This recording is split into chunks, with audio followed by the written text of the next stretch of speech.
Well, hello and welcome. My name is Velma. You can connect with me at velmanolds.com. This is all about your leadership chat. What does that mean? You get to listen in on valuable insights from valuable leaders just like you. I want to encourage you to go ahead and subscribe so that you never miss another episode. And if this is of value to you, please share the nuggets that you're going to take away from all these great leaders.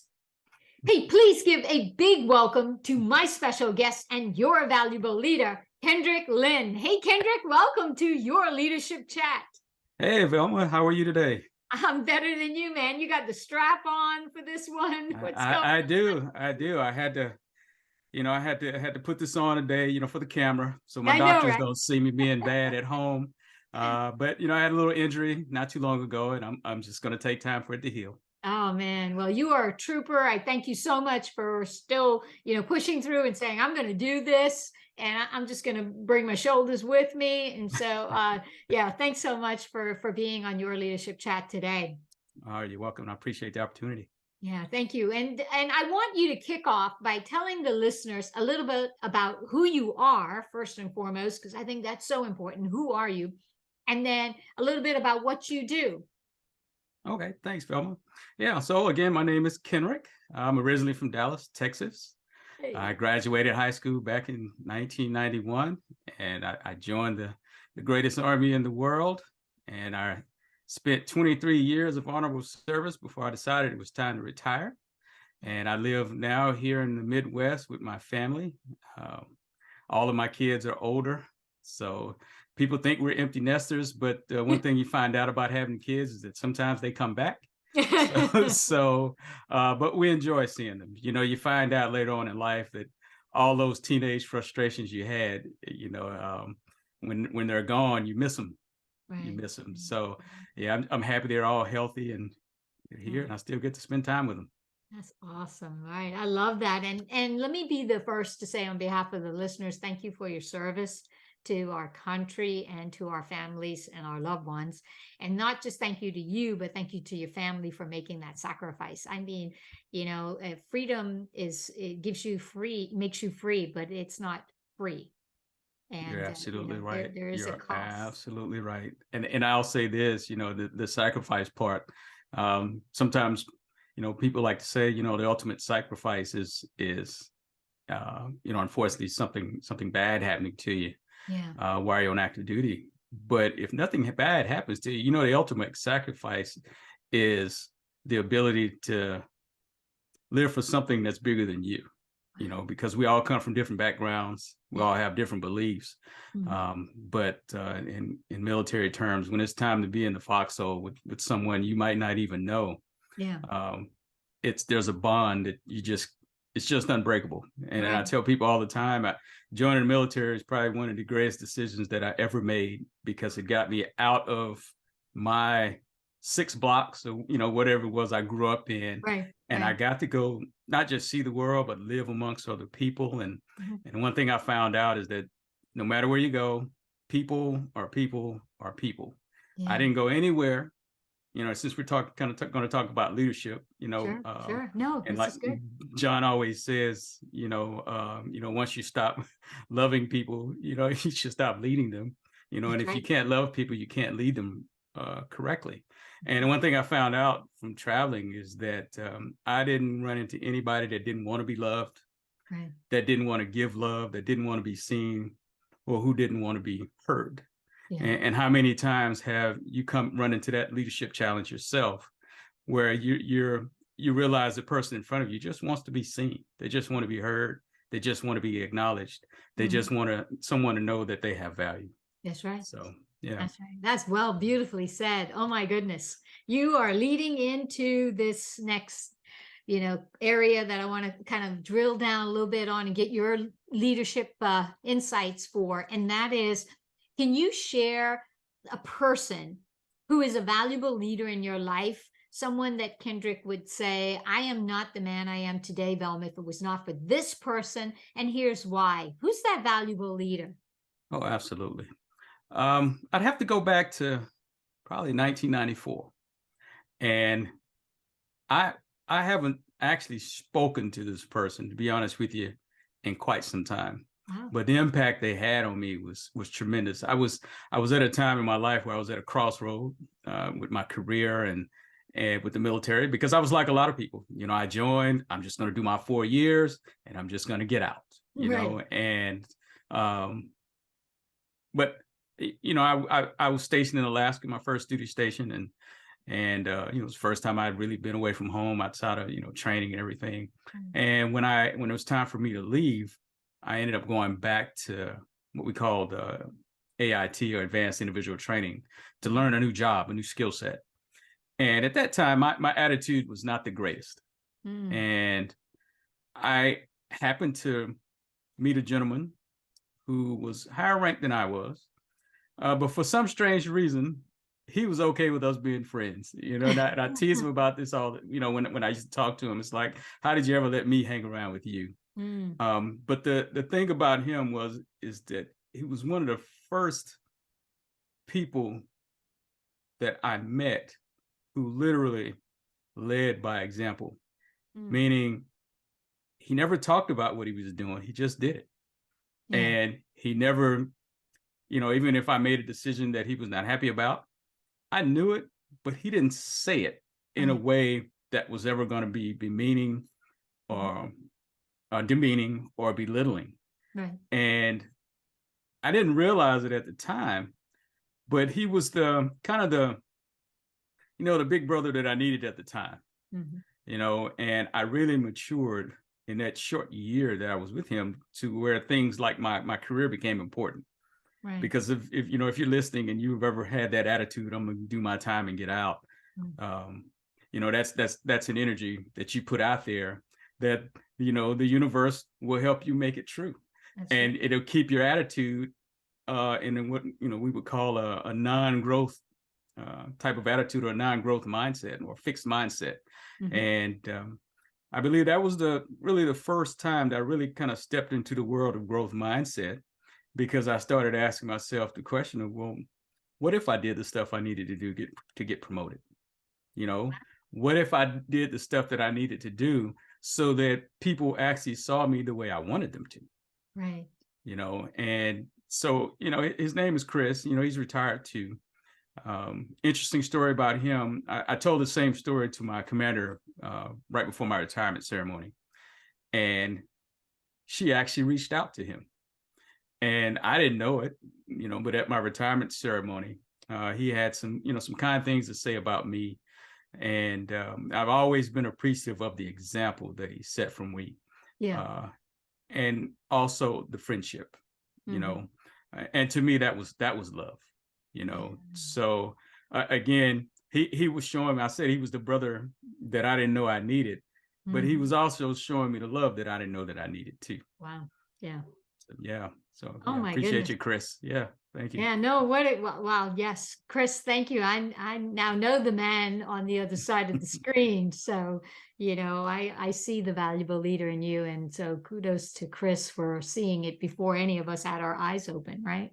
Absolutely. Awesome. Thank you for sharing that. You know, You're you welcome. spoke so passionately about Chris and the impact he had on, and the questions that he like challenged you, that you formulated. You know, great leaders ask great questions of themselves, and you were asking yourselves, well, what if what if I did this? What if I, you know, did the work that I needed to do in my career or in my life?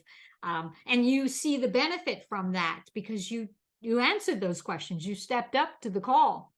Let me ask you now, on the other side of that coin, so you know what it is to have somebody that's a valuable leader in your life and make that kind of impact. How are you now making a valuable impact in the lives of others that help them to see and to ask those same kinds of questions of themselves? Oh yeah, that's a great question. You know, Vilma, I'm thinking back to, you know, our brief conversation before we started recording. And one thing I didn't mention is that I'm a personal trainer, you know, in a real estate, you know, I'm a member of the Maxwell team.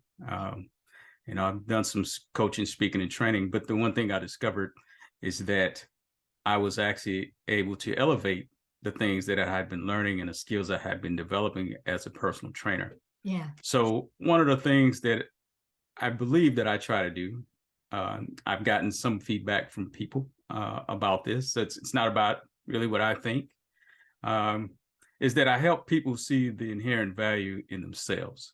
Because a Yeah. lot of times when it comes to personal training, like we talked earlier, it's more about the mental, because we know consistency compounds, and if I've been, sitting at home, I see videos and commercials about all of these things that people are trying to sell me on the idea of, hey, have this in 2 weeks, have this in 3 weeks, have that beach body or whatever it is you want, in a shorter period of time, always makes it sellable. But the reality of it is that if you're actually thinking about yourself and your life long term, right, we're talking about making lifestyle changes, and those are hard.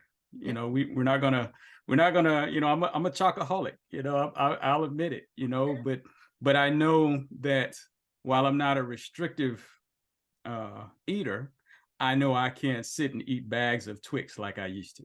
But this was a change that I had to go through. And a lot of people come to me with similar challenges, and really all they want, again, is just to be seen and heard. And in sales, like they teach us, always acknowledge the feelings, of the person in front of you, before you say anything else. And so when someone says, hey, I really struggle, I feel like I can't stop eating, or working out is hard, I can't find the time. I like to empower them, right, by saying, yeah, you're absolutely right. These things are challenging to you, and then, that's when you mentioned questions, that's when you ask them to say, well, what if there was something we could do about that? Would you want to know? Would you like help with that? I never try to force anybody to do anything they don't want to do, because I'm not in a business of turning personal training into a forcing function. Okay. So I try to meet people where they are, and I try to help guide them to where they want to be. Yeah, that is so, and you're doing that because I tell you, people need to have that, sense of, you understand me, you hear what I say, you're acknowledging what I say, and you're acknowledging it, but you're also giving me an option or a way out if I want it. It gets down to a choice, a personal choice. We all know that. But you're saying, I hear what you're saying, and I understand, and you're absolutely right. But what if you had another way forward?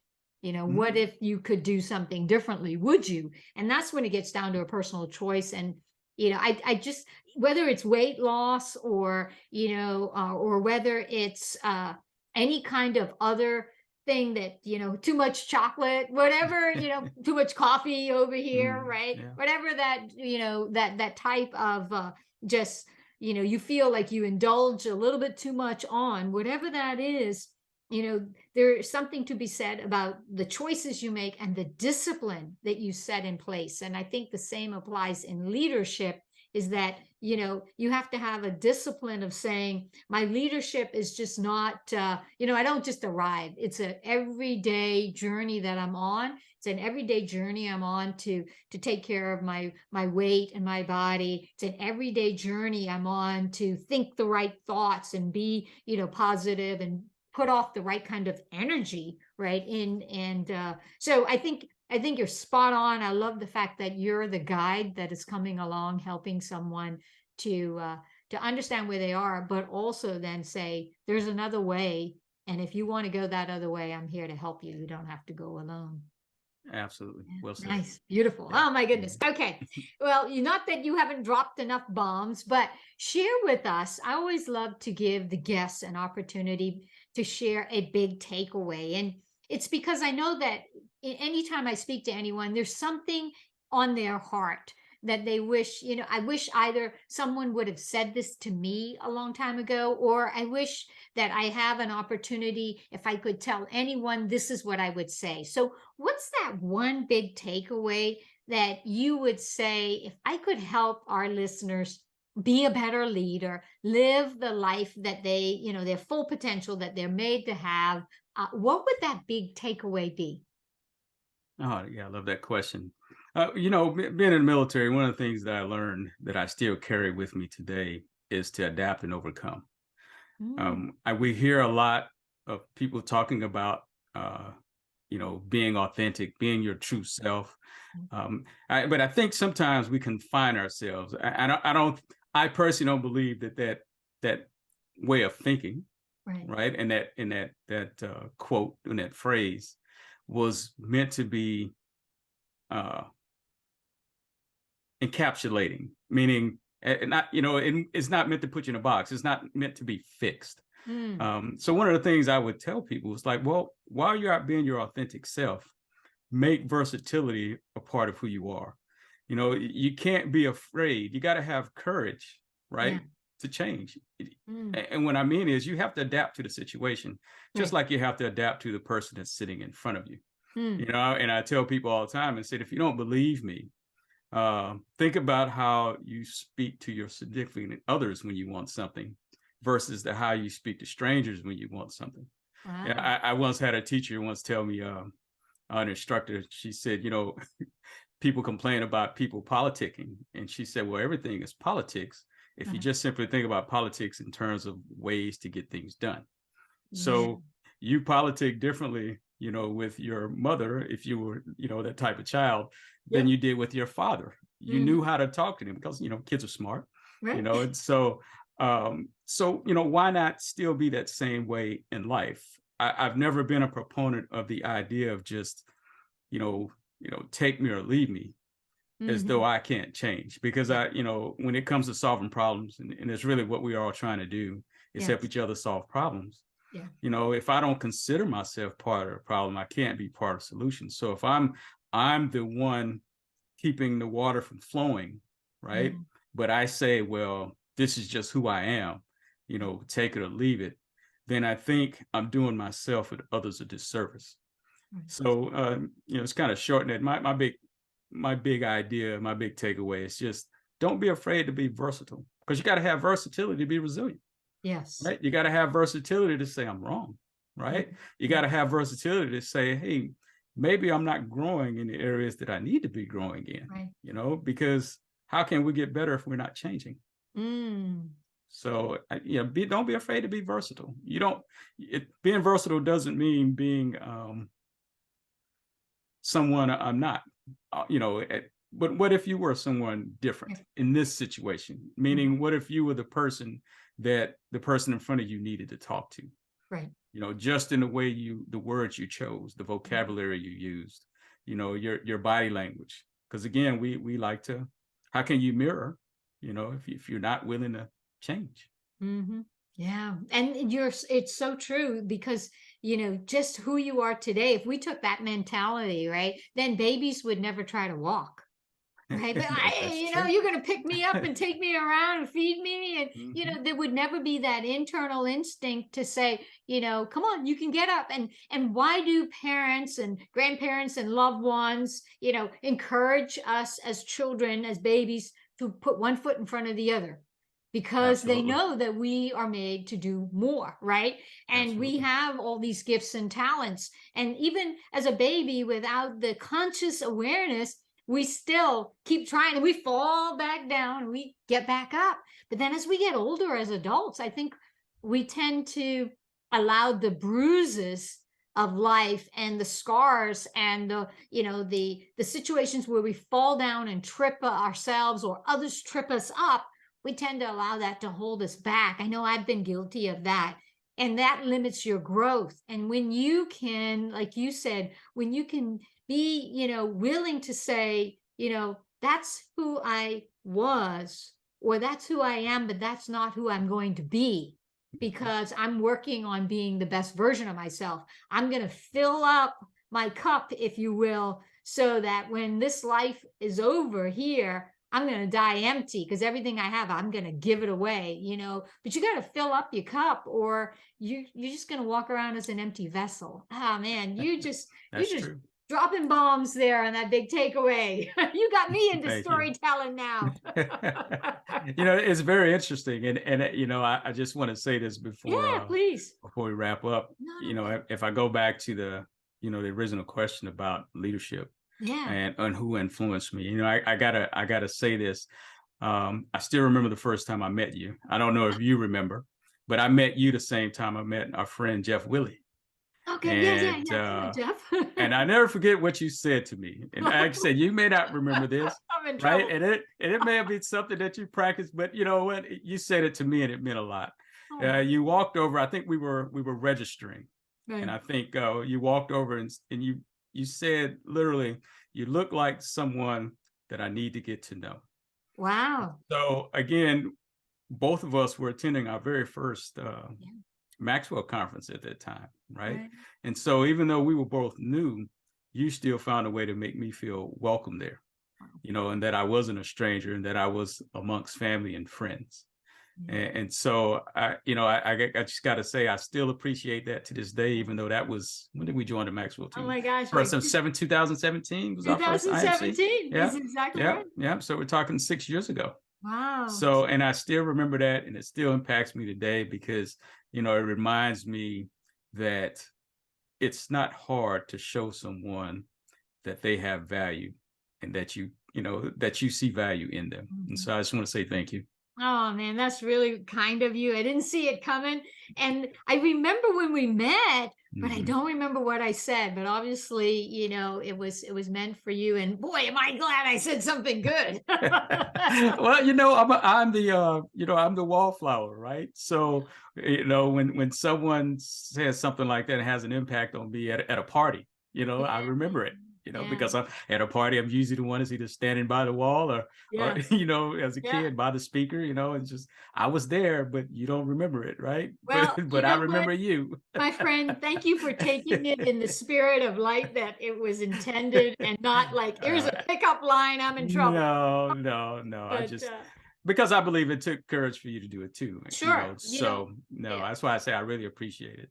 But, I wouldn't have had that courage if you were not projecting just an environment and a personality of you were approachable, of welcoming, of, hey, that's someone that, that's someone that I need to know.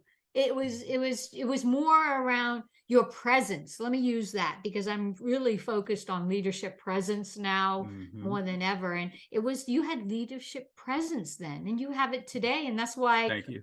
Many people are reaching out saying, I'd love to be on your leadership chat. You didn't do that. I chased you down for some reason. And maybe it's just because someone is going to listen to this and they're going to hear you and they're going to hear your heart and it's going to speak to them. And together we have both added value. So thank you for coming on today. Yeah. All right. Well, I know I can't keep you a secret. I can't not just share you with others. And so my final question for you is, how could listeners learn more about you, learn more about what you do, and find you? What would be the best way? Okay. Well, the best way right now is to find me on Instagram. Okay. You can just find me at Local Noon Enterprises. That's usually where I post a lot of things about my real estate business or my personal training business. I'm on all the other platforms, but the best place to actually find me is on Instagram. All right. Well, there you have it. So we'll drop that in the show notes. It'll be on the screen for Instagram. And I know you sent it to me ahead of time, so I've got it in your information. But I can't thank you enough for spending a few minutes with us and, having a little bit of coffee, tea, because you're the healthy guy. I'm drinking water today. I know it's surprising, but the tea guy there. And so thank you so much for coming and being with me today and sharing all your wisdom, with us. I just appreciate you so much. Oh, you're welcome. Hey, thanks so much for watching another episode of Your Leadership Chat. I hope that you've enjoyed this video. Make sure that you hit the subscribe button here and tap that bell icon so that you never miss another episode. I hope too that you'll give us a thumbs up on the video for a like. And then if you feel led, please share the video with those who need to see it. Thanks so much for watching. We'll see you next time on Your Leadership Chat. Bye for now.